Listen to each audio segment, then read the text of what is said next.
Welcome to the show that explores the methods and strategies on rocking the financial side of your music business. With over 40 years combined experience, here are your hosts, Chris Webb and Dave Tampkin. Welcome to Musician's Tip Jar, where we talk about musicians and money. Where we examine the success stories of others in this business to give you the information that you need to do it faster and more effectively. I'm Chris Webb, joined by my co-host and the guy ready to dissect some big fish today, Dave Tampkin. Thanks for having me back, Chris Webb. Can I ask you, have you ever dissected any size fish?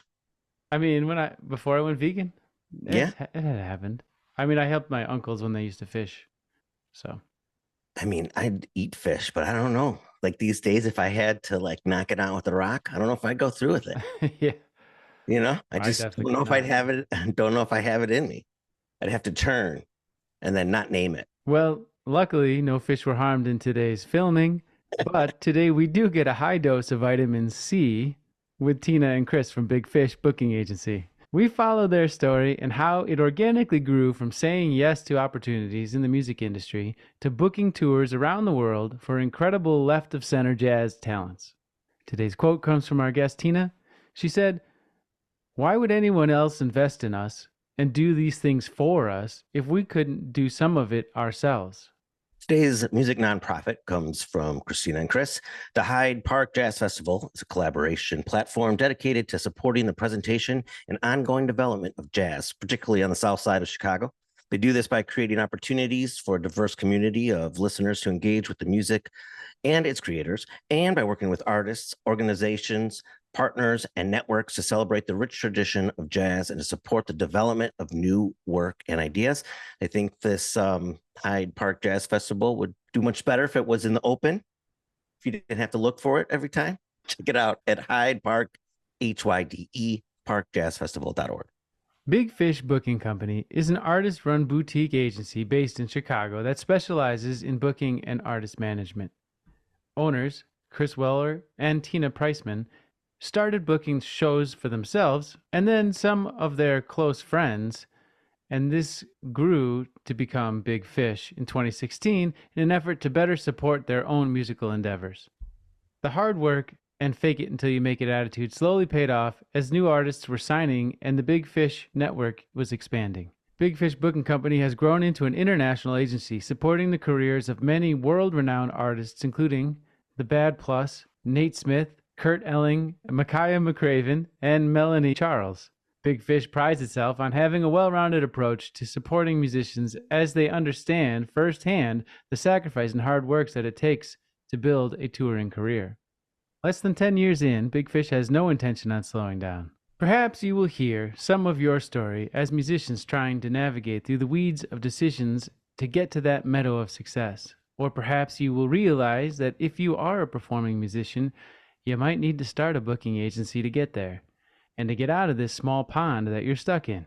Perhaps your next right move is in the thick of our interview with Big Fish. Let's go.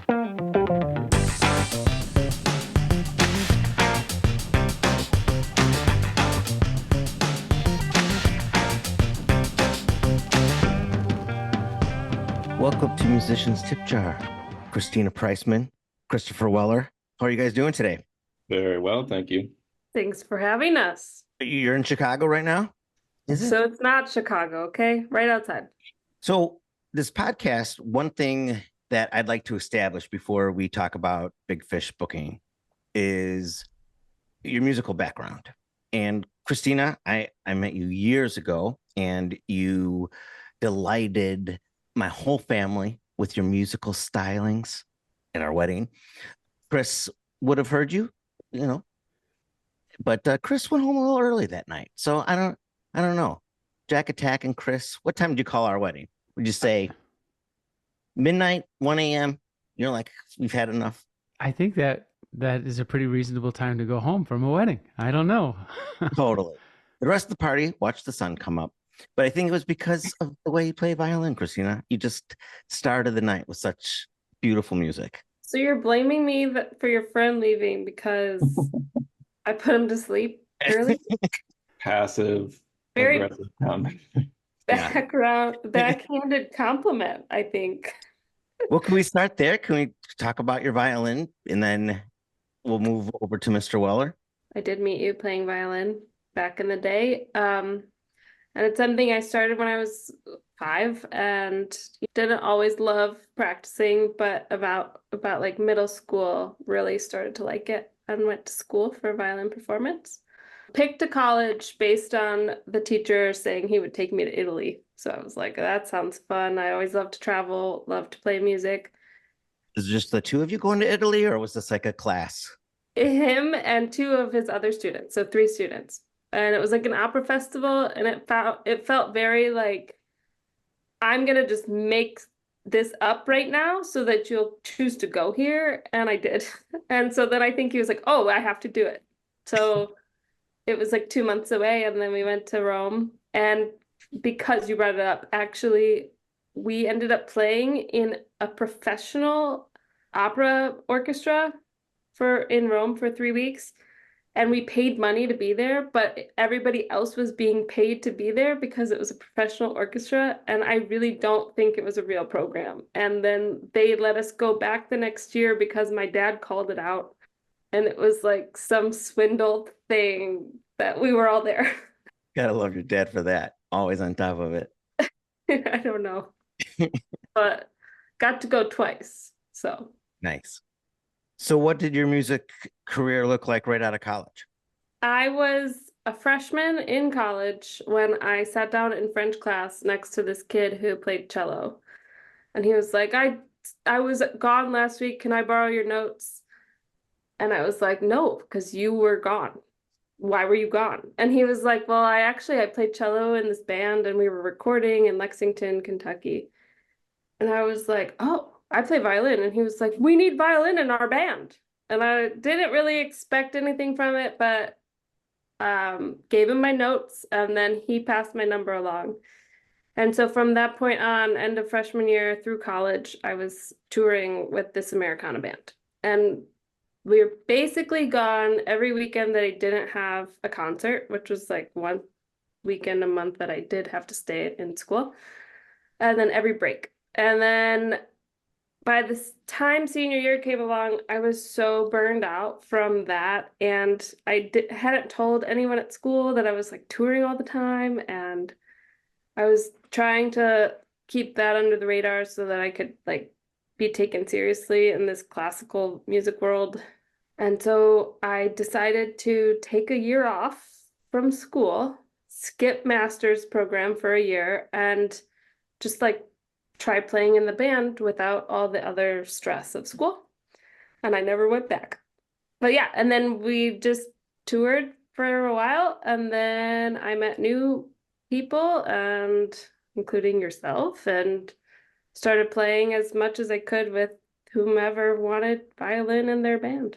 And were you also teaching?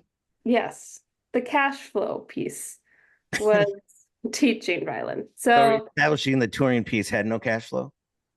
actually, touring for me was very lucrative, and I know that I'm lucky for that. The band that I fell into had like a couple different kinds of shows they would play, and some were more lucrative than others, and so it offset everything and balanced out.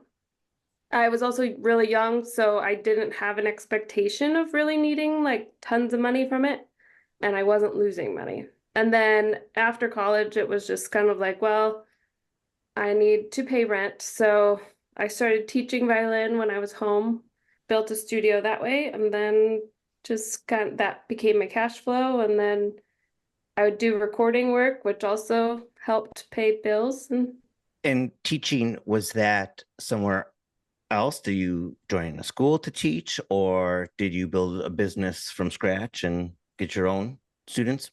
I moved back home where I was from, and I had already sort of established a network there, and my mom was a teacher in town, and so I just started putting the word out and teaching privately in my living room, and it would grow through word of mouth. Kind of that way. I tried to go to a couple schools and like put my name in, but the vibe never felt right. This one place Chris and I went to together, actually, they were like, hey, well, you play violin, so can you also teach guitar and piano and French? And like they basically wanted us to do everything, and it never felt genuine to try and teach something you don't know anything about. So But you did it anyway.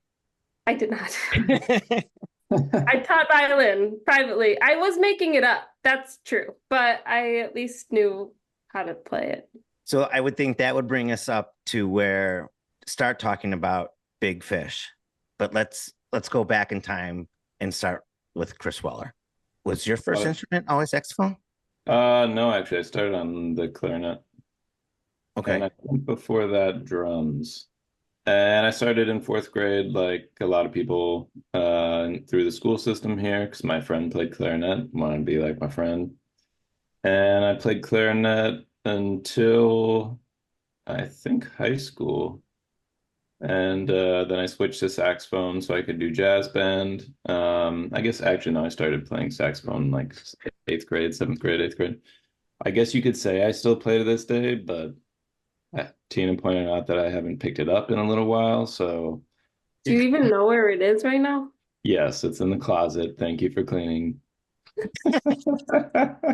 So, after high school, I went to college for saxophone performance to the Berklee College of Music. And they say if you're really good and you have a career in music, you don't graduate. And I definitely graduated with a degree in saxophone performance. Now we're here. Being so humble. She is skipping. There's so much that you do. There's so much that you play, and even started, I'd say, 6 years ago with the circular breathing and doing your own thing. Yeah, it was about 6 years ago, I guess. That was actually maybe 6 or 7. It was around the same time that we started Big Fish is when I kind of got into that. I'm doing it right now. You just can't tell.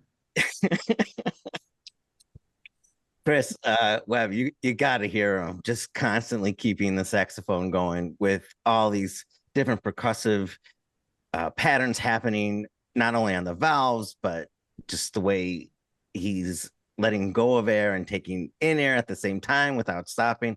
It's pretty crazy. I think he'd be great at going into ice tub and constantly get through it with his circular breathing. So, Christina, while you're touring, both with the Americana project and then any project after that, would you help with booking at all with these bands?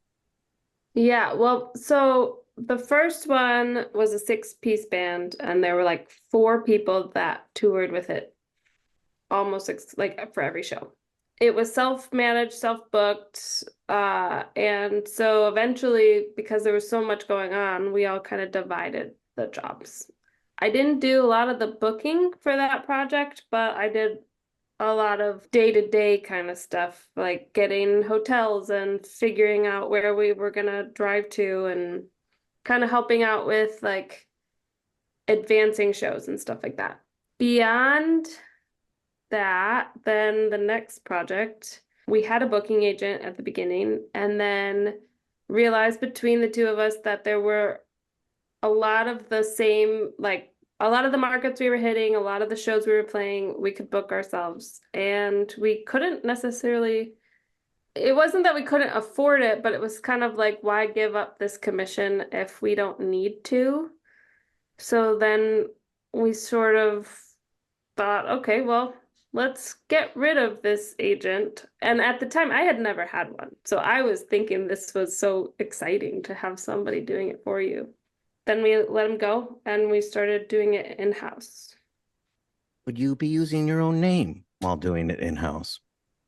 No, because what's the fun of that? You know, how do you advocate for yourself and ask for money and all those things? So the band that I had played in prior, we also had a generic band email at gmail.com. And we would always like, whoever would get in there to write to somebody, you could just sign whatever name you wanted. So sometimes I was like Molly McGinnis or whatever, right? It doesn't matter because it's email and nobody's really checking up on it. But so when Chris and I started booking ourselves, we were like, well, it might be stronger if we have a real agent. So I was Heather Frashone, and Chris wanted to have two first names, and you were, Well, I still am Dave Howard. sorry, Dave Howard. And that way, it felt more comfortable for me to ask for more money and ask for the things that I thought we truly did deserve and should be getting. But as the artist that was also going to be showing up there, I didn't feel as comfortable. So Personally, also, there were people that knew that we use these names. It was really just more of like a placeholder thing. Even some venues do the similar thing where it's like some generic name and you don't know who's actually writing you back. And oftentimes they don't even sign a name, they just write you back. it's not new. It wasn't even when we did it, it wasn't like this groundbreaking thing. But I think what kind of took it up to the next level is that we made a whole website and we bought the Outlook email addresses and we went in on it. So it wasn't necessarily that we were doing something that nobody else had done before, but we were trying. We also had never started our own booking agency. So we were like, okay, well, we're going to do this, but we're going to do it. And it's all with fake names. So we went in hard, but we were Heather and Dave. We had a separate wing doing PR and radio promotion. We had all these people, and So then let's bring that to when was it expanding outside of just your projects? That started pretty quickly. I mean, that started, I think, with our friends. We had our projects and then just good friends, and we were all in the same boat of needing places to play and just trying to have gigs and figure it all out. And all from the very hard ground up, it's not like we started in a giant booking agency company and had all of these contacts and all the things, I mean, it's literally like we just used Google to try and navigate our way around in cities and where are the clubs and can you find the talent buyer information and do they ever respond or, whatever. We didn't even know necessarily what rooms were a good fit half the time. It would just be like hitting every room in every city that existed. I don't know how far we went in terms of actually being able to help anybody at that point in time, our friends included, just with our lack of experience and limited network. But that started pretty quickly, right, Tina? and then friends turned into someone who produced Chris's record. Then he wanted us to book all of his projects outside of this big band not an actual big band, but a larger project that he was a part of. And You made records, Chris? Into records. What genre? It's instrumental music. nothing. Like Yanni? Oh God. Open to interpretation. Oh, Some fusion. it's progressive jazz, I would say. That in and of itself is a loaded term, but I think fusion is probably I play saxophone, so immediately get lumped into jazz, but I'm not necessarily swinging and, doing the thing. Feels more fusionish or at times like operating in the avant world or rock or whatever. So, but I do have a couple records. Well, where can we find those records? Chris Weller Music. Chris Weller Music. Okay. Yeah. And that's a mainly trio, would you say? Yes. So you were touring all over the United States and sometimes crossing the pond, jazz fusion trio. Are we establishing that? Pretty awesome. You put in a lot of road time, a lot of shows, and booking something that's maybe not too easy to book, coming from maybe Chris Webb. In my perspective as singer-songwriters, I wouldn't know where to start. So that's a niche. The first tour that my band ever did was actually a European tour. Really? So 3-week European tour, yeah. And Eastern Europe, right? Yeah, Eastern Europe, yeah. So that's also booking a lot of travel, and there's a lot going on there to organize that tour. Mm-hmm. Flights are in the right place, trains, planes, and automobiles. Mm-hmm. What did that for you, Chris? My manager, Tina. Oh, not Heather Frashone? No. At that point, was Dave Howard was booking Yeah, your tour, right? yeah, Dave. And then there was David at Wesley Management. I don't know. There were a bunch of them. As we're going off on these tangents, there's these little niches that each of you do. So after a while, Christina might be Heather Fashone, but also might have another name for publicity, or then also can offer someone travel experience and book their travel for them for a certain fee because you have that background. And then Chris, everything you're doing on your tours, you're learning to say, hey, I can offer this set of skills for your clients as well. And this is where your background and experiences influence this creation of this awesome agency from the ground up. Like you're saying, you're Googling everywhere, but you also both had years of doing this for yourselves before offering it to someone else. Correct. What would you say now being primarily would you say a jazz agency? It's a left of center jazz-ish agency. They throw around jazz adjacent all the time. And they being everybody that we talk to. It's like, oh, you have a very progressive or jazz adjacent roster. So would that be from your starting with your friends and that niche, or were there a few artists that you could, let us know about your first few clients that pushed you in that direction? Kind of both, I guess. We ended up doing a decent amount with some artists from the Twin Cities with Martin Dash and Dave King. Dave was the person that produced one of my albums, and then we ended up working with. I really don't think he anticipated that back then that he would get any work from just being like, "Hey, yeah, sure, you young kids, you want to book me a tour?" Because Dave King was doing what prior to having I think he was just doing it all, by himself outside of the Bad Plus. And he had like certain agents in other territories and stuff, but he didn't have anyone in North America necessarily. They were a very established band. The Yeah, Bad Plus. yeah, of course. Yeah, And but the projects that we booked and worked for Dave were like basically he said take anything outside of the Bad Plus because the Bad Plus has a team. The Bad Plus has management, booking, PR. Like you can't have that. But Heather Fashone and Dave Howard should book everything else. And he basically like let us do it, but I don't think he expected much from that, as Chris was saying.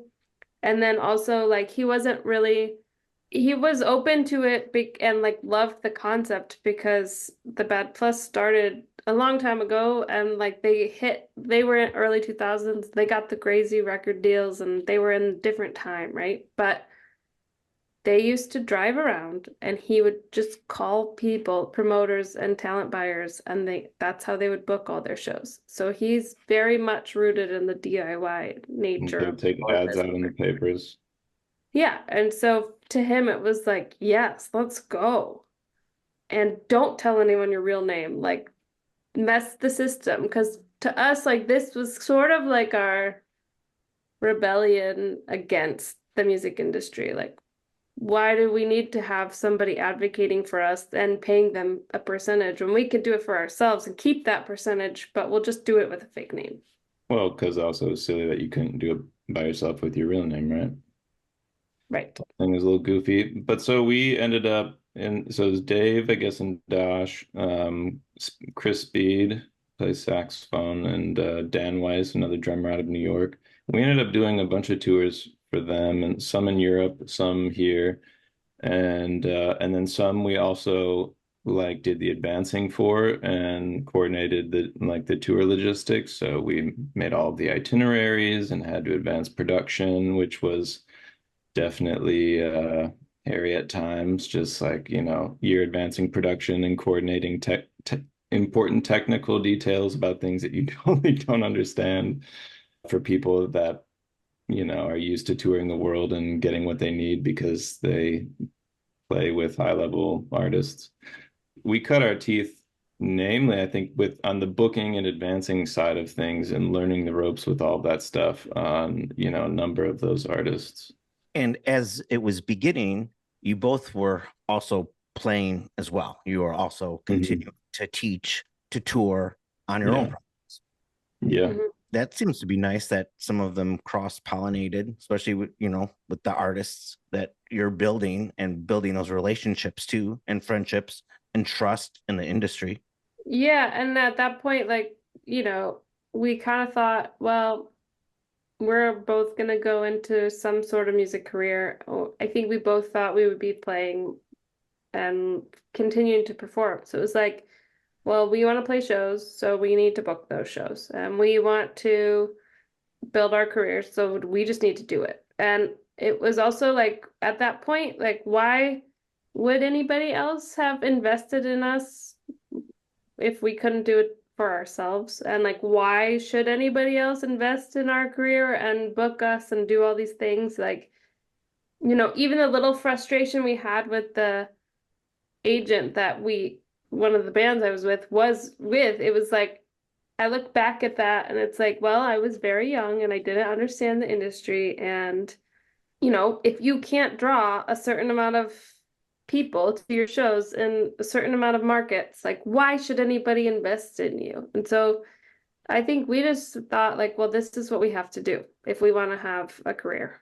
And so we just did it. And then we were fortunate that some friends believed in us to jump on, and we tried our best, and we definitely let people down, and we tried, but we like had what we thought were some contacts. We had like 10. I don't know, when we first started, like we knew like 10 rooms, I had traveled a lot. We played a lot of rooms, but it was like the people you talk to at the shows in those rooms aren't even the people you're booking with. So it's like we learned a lot in the beginning.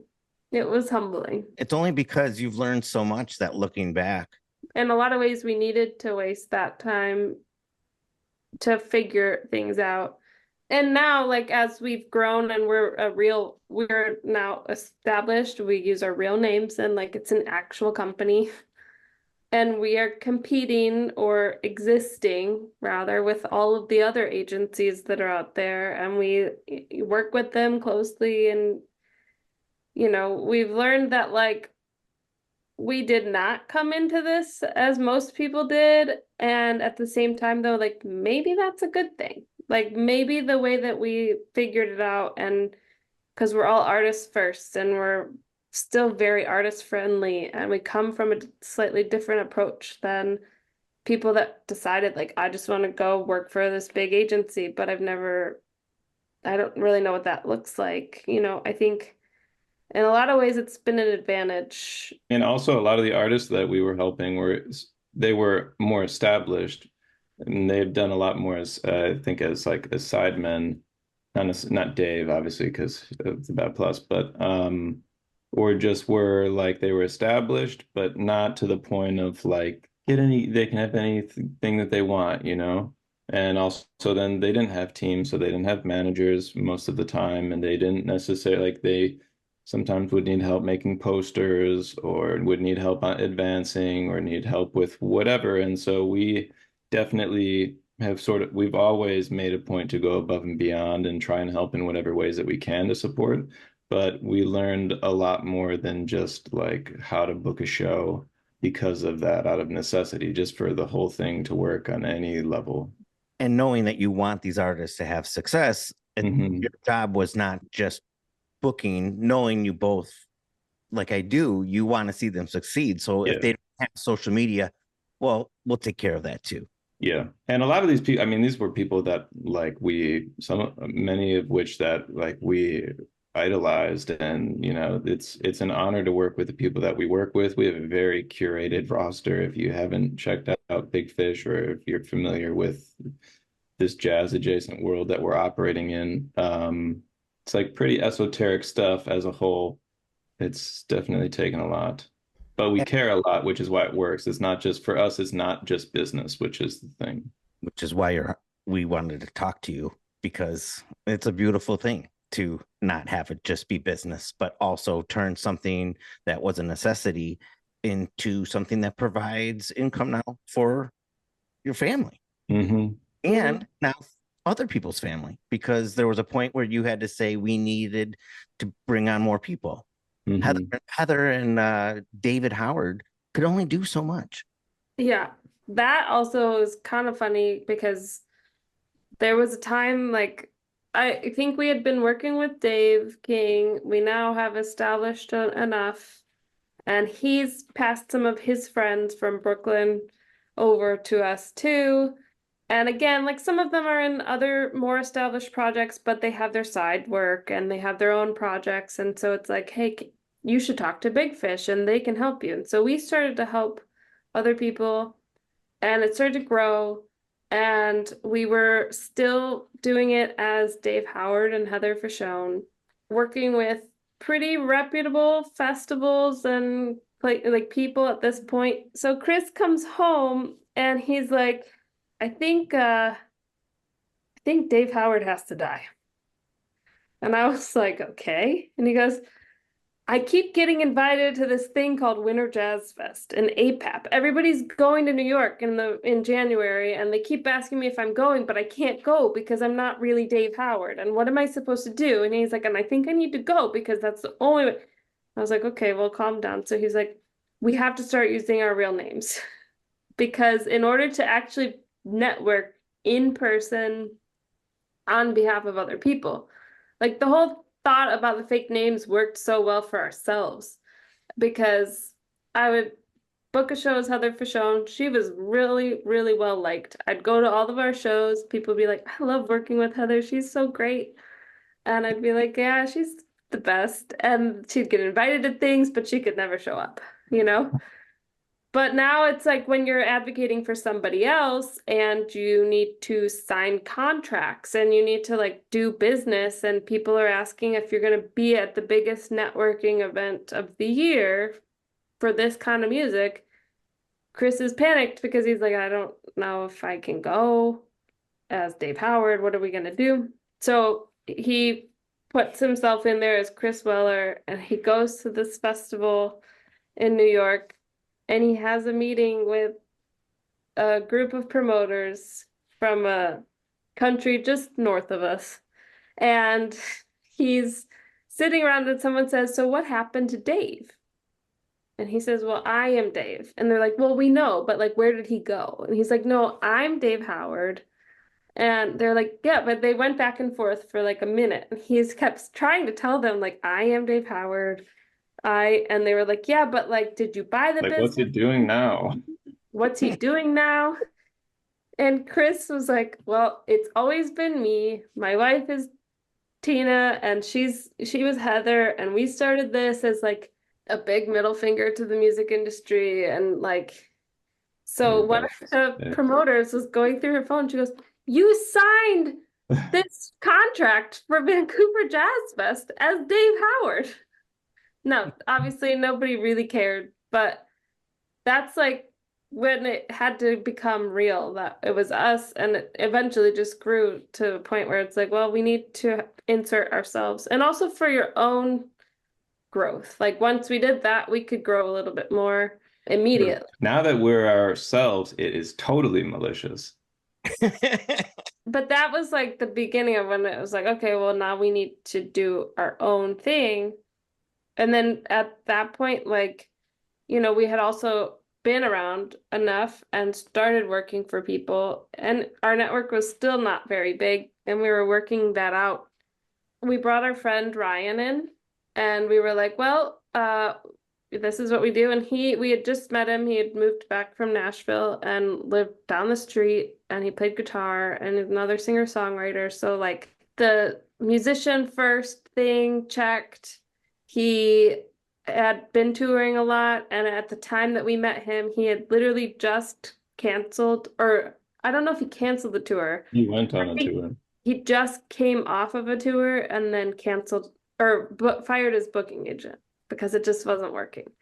And so like a lot of the things in that friendship at the beginning just kind of worked in a way that it was like, you want to do this crazy thing with us? We can't really, you're not going to make a lot of money, but like, do you want to book some shows for other people? because he wasn't trying to tour anymore. I think Hard to be on the road. it is hard to be on the road, and he came back from a tour and it was just not great. And he was like, I think I need to change gears for a second. So then Ryan started helping us, and he's still here, believe it or not. We all are still here. And how many years? We've done Big Fish for about 7 years now, And then Ryan jumped on how many years? Like, 5-ish years. and now you just hired, you had an intern, you found who was going for his master's at Madison, right? How did you introduce having an intern? It's not easy. I think it's really hard when it's like it's not that many hours, because it would be different if you had an intern that it was a full-time intern that literally like you could work with and communicate with all day long and do like, actually get something going. It was sort of a curse and a blessing. I mean, we had our intern was working like 10 hours a week, and over the course of a few months, we sort of like we used him for one specific thing that we needed help with. And then beyond that, which took up, I don't know, maybe like half of his time, each week. And then beyond that, each week, we would like take the time to hop on a Zoom and teach him, about one new thing, or, just how to, and like have him practice it or implement it so that he's able to do it and understands like on the larger scale, how the business works, why things work a certain way, stuff like that, so that like the intuition is there and general understanding. It's not just like he's doing something but doesn't know why. We taught him sort of everything, or I mean, a lot of things.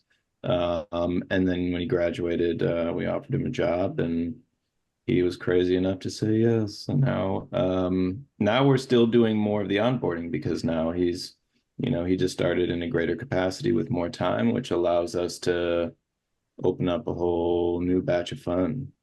Now we have another intern, yeah. Yeah, so the process is starting where you've learned from just this last 6 months and how you do it differently, for better or worse this time. And maybe she'll have an opportunity at the end of that too.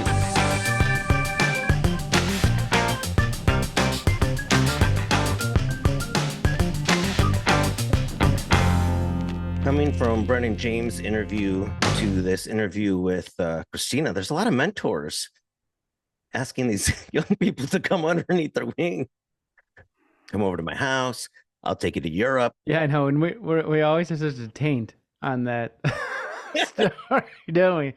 But the truth is, like, that is how opportunities are created in a much organic and clean way. It was hard not to smile, though. And I wanted to go down that road. I kept all those jokes to myself. It's a family show. Well, you hinted at it. I heard you in the interview. And she's like, not taking the bait. No, not at all. I'm going with the fishing metaphors this whole episode.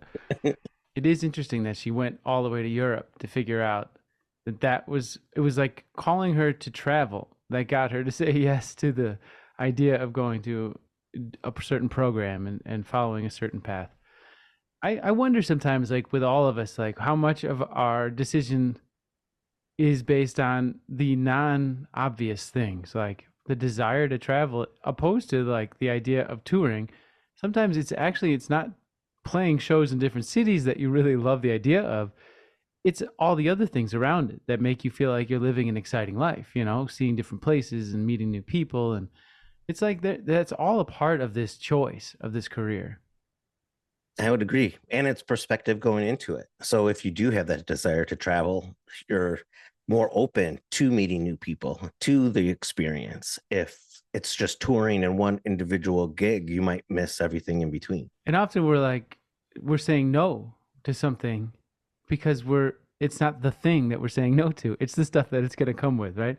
Might be the same easy example of touring, because now, I mean, I have opportunities to tour more often, and I keep saying no. And it's not because I don't want to play shows to different people in different places. It's more about being away from other things like my family and that the disruption that it causes in the other things that I value. So, we're often not saying no to the thing. We're saying no to all the things, right? Absolutely. Well, and the same with Chris's story. It's almost like he felt bad that he graduated. I mean, it was such a backhanded compliment, backhanded compliment to himself. All the great artists drop out in a year. I, of course, graduated. He is such a great musician. And it was, I don't know, that made my day. But kind of what we've centered this whole topic around is the fact that perhaps we all, and I mean every musician, should consider starting a booking agency. And we'll talk more about this at the end, but I do think it has benefited most people that have started one. And you don't take it always to the level of big fish, obviously. A lot of us, it'll be more of a symbiotic relationship with other artists that are also doing it. But it can benefit everyone if we all kind of take that control and keep it within the music community. The other end of that, too, is, of course, it teaches you how important it is to be able to understand that side of the business. And we often meet people who don't know how any of that works, and they think booking agents are rich.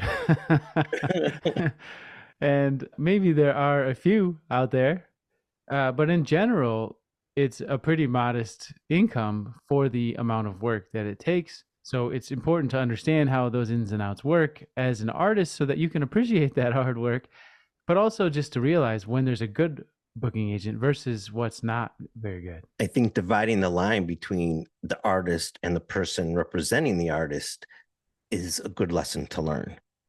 I unfortunately had to learn that the hard way in my early 20s, when anytime I felt that maybe we were being paid unfairly or treated unfairly in any way, I would be the one fighting for that. So then I'm making that brand difficult, or I'm personally difficult for sticking up for ourselves. But if there's someone else doing it and it's easy as an email, that takes it off the artist and they can just have their own identity and their own relationship with the club that doesn't have to do with who's getting paid what, who's not getting paid. We see that all the time. People get screwed over sometimes and you fight for yourself and you're the bad guy. It's helpful in that way too. That probably is why we've not only heard from them that they've created pseudonyms, but we've also heard it from other people we've interviewed. Andy Frasco comes to mind. And I did this for a while too, that we just represent ourselves with a different name in the emails and in all the communications leading up to the show. And they were doing that here too. And it almost creates a separation between the relationships of the booking agent and the relationship of the artist, I think there's so many parallels with other things in the music industry where that is represented too. I don't like to be the recording engineer and the artist in a session. So sometimes in order to avoid that, if I'm doing it by myself, I'll set everything up in the studio the night before. I'll get everything set, levels, every positioning, all of that. And then I just leave, right? And then I come back as the artist, change my clothes, put on a cooler hat, maybe smoke a cigar as I walk in. Just gonna say that. And then I'm the artist, but it's like a mental shift that I'm giving myself. And I think as artists, we can do this for ourselves in the booking world this way too. Going back to what Megan Burt would say about the different types of gigs she would play and how that's a reflection of her in her career. Same here, where if you're being represented by someone, even if it's yourself with a different name, you're put in a different category, different kind of professional reaching out to say, hey, we'd like to play your venue, rather than, hey, I'd like to play your venue. And then there's, of course, that other end of it I mean, if you've ever booked yourself, this question comes up is how many people are you going to bring? What's your expected ticket sales for this event? We artists take that hey, I'm offended, even though I'm probably going to say 12. And you want 100 as the venue. Yeah. And it's we do this. So I see so much of this in the early years with people. And it's we have to get past that ego. And this is another way to do that. At one point, Tina said, if you can't draw a certain amount of people to your show in a certain amount of markets, why would anybody else want to invest in you? Which is really what a booking agency does initially, is invest in you. So you have to think of it as you have to show up being valuable. And that's another reason why we should get experience on both ends of this, because if you're not going to follow through with what they need you to, it's really hard for a booking agency to survive. Running a business costs money. And if you're going to bring 10 people out to every show and they're taking a percentage of your ticket sales, that's a lot of work for $10 at the end of the night. That's why, I normally say when you said 12, I'll say 1,200. And then when they're like, where's everyone? I'll be like, I said 12. Go back in your email and be like, oh, I'm sorry. Did Tina tell you that when she was booking me? Yeah, well, the thing often is that we don't seem to find anybody that we interview that thinks what they did is the traditional route, and they had to build their path based on the journey they took. And with that, more often, we hear that story versus the intern at the record label building up to getting an opportunity. I feel like that's more of what we think is the easier path to take if you really want this industry to be your livelihood. But I don't feel like we come across as many of those examples, or maybe they're just not as exciting to hear the story about. Whatever it is, they show another way that you never know which route you're going to take to get upstream. There you go. Nicely done. And that's, of course, what also happens is as you do outgrow your pond, you eventually need as you do eventually outgrow your pond, you need to realize there are going to be changes that are required, right? And some of that can make you uncomfortable, and some of it is letting go of things, and just like how Chris had to let go of Dave Howard in order to grow. And that's actually a really good sign, even though it might have been a little uncomfortable. By that point, he had built it up to be something so special and unique. Not that he wasn't proud of it, but it was just time to blossom, to say, hey, this is me. We're going to be talking a lot more. You can't build a business behind, you're not the Wizard of Oz, behind a curtain. Could you get a fish analogy instead? All right. I'll let that slide. Okay. But that also shows in the sense that they had to hire other people. They had to eventually bring in an intern. They had to deal with getting solutions to the help. I mean, one of my mentors always says that eventually you can't multiply yourself. You have to find other people to do what you're doing in order to get any bigger. There's eventually everyone hits that point if you're growing. So our action step for today is for all of our performing musicians that are listening to start a booking agency. Yes, that's right. I'm actually just going to tell you, just go ahead and do it. Because even if it does very little, it's still there. It's still something you can show as something you've tried. It doesn't have to be anything fancy. I just want you to do 3 simple things. First, come up with the name of an agency that you want, and then your pseudonym as the representative. Second, create a Gmail account of that name and have it forward to your regular email address. This is very easy to do, and I'm sure everyone here has done that once before at least. Third, book yourself and your friends whenever you can. For me, this is how my booking agency started. So I'm speaking from my own perspective on how this has helped me grow past multiplying myself. Because there'd be gigs that I couldn't take because I was already booked for something else, or I was too tired because I had so many other gigs that week, or it maybe didn't fit my criteria. I was then able to pass that along to my other musician community of trusted musicians that are similar to me, that I created a network of, and that network organically grew, and I was able to provide them with opportunity and take a small percentage, and that's all it was for so long, until finally I turned it into much more of an official thing, but I could have done that earlier. So if you start with these 3 steps, I think that you'll find you're already in the place that you maybe are doing this once or twice, every once in a while, and you can just make it a little bit more official. What episode do you think that will be when you explain your process? Throw a number out there. Season 5, episode 12. All right. I'm writing that down, holding you to it. Season 5, episode 12. And hopefully by then, people who are listening right now could just look that up because they've been listening since episode 1, and they'll be like, oh, let's go see if Chris followed through on that.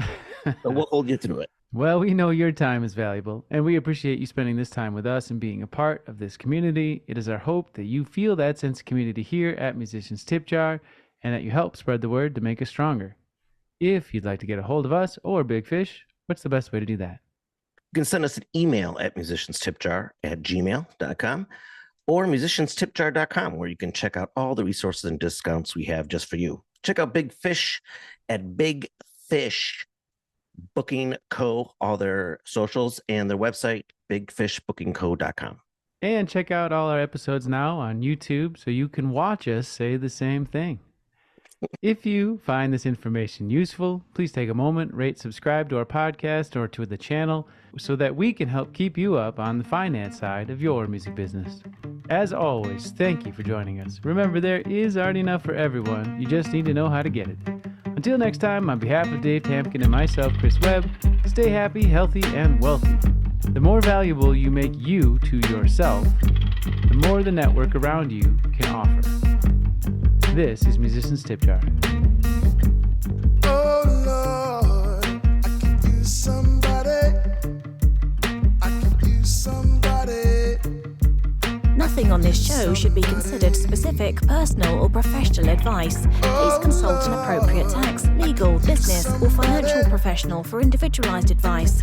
Individual results are not guaranteed, and all discussed strategies have the potential for profit or loss. The hosts are operating on behalf of Musicians Tip Jar LLC exclusively. Could use a little help here.